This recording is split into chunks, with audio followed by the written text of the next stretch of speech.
देवशयनी एकादशी भगवान विष्णु और लक्ष्मी जी को समर्पित है। इस समय में भगवान विष्णु 4 महीने के लिए योग निद्रा में चले जाते हैं, जिसे हम लोग चतुर्मास के नाम से भी जानते हैं। इस समय पर सभी मांगलिक कार्य वर्जित होते हैं। नमस्कार, मैं प्रतिमा पांडे। हमारे व्रत और त्यौहार में आपका बहुत बहुत स्वागत है। आज हम आप सभी को आषाढ़ मास के शुक्ल पक्ष की देवशयनी एकादशी की जानकारी देंगे कि देवशयनी एकादशी कब मनाई जाएगी, एकादशी तिथि कब शुरू हो रही है और कब समाप्त होगी। इस दिन पूजा करने का शुभ समय क्या है। जो लोग भी एकादशी का व्रत रखते हैं उन्हें शुभ समय में पारण करना चाहिए, तो पारण करने का समय क्या है, ये सभी जानकारी लेने से पहले अगर आप हमारे व्रत और त्यौहार में पहली बार आए हैं तो हमारे व्रत और त्यौहार को सब्सक्राइब करें, लाइक करें, शेयर करें और बेल आइकन भी दबा दें। और अगर आप हमें फेसबुक या इंस्टाग्राम पर देख रहे हैं तो हमारे व्रत और त्यौहार को फॉलो करें, ताकि सभी त्योहारों की सटीक जानकारी आपको प्राप्त हो। आषाढ़ मास की शुक्ल पक्ष की एकादशी के दिन देवशयनी एकादशी मनाई जाती है। 2025 में देवशयनी एकादशी 6 जुलाई दिन रविवार के दिन मनाई जाएगी।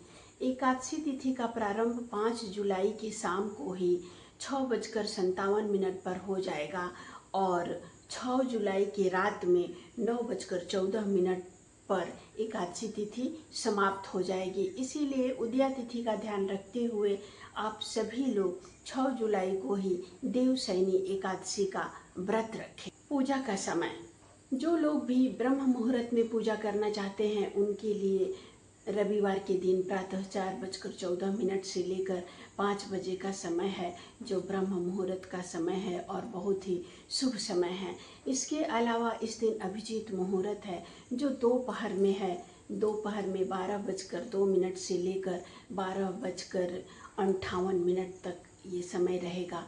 ये समय भी बहुत ही भगवान विष्णु और लक्ष्मी जी की पूजा के लिए बहुत ही शुभ माना जाता है। तो इस शुभ समय में भी आप पूजा कर भगवान को प्रसन्न करें। पूजा विधि, सभी एकादशियों की तरह देवशयनी एकादशी की पूजा विधि भी बिल्कुल समान है।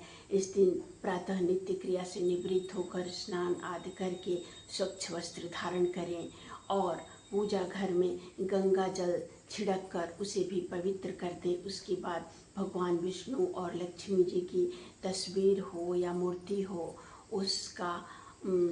उसे भी गंगा जल छिड़क कर उसे अच्छे से पोंछ दें, पवित्र कर दें। उसके बाद चंदन अर्पित करें और तुलसी दल अर्पित करें, पुष्प धूप दीप अर्पित करें। पंचामृत इस दिन जरूर बनाकर भगवान को अर्पित करें, तो ये बहुत ही शुभ फल प्रदान करता है।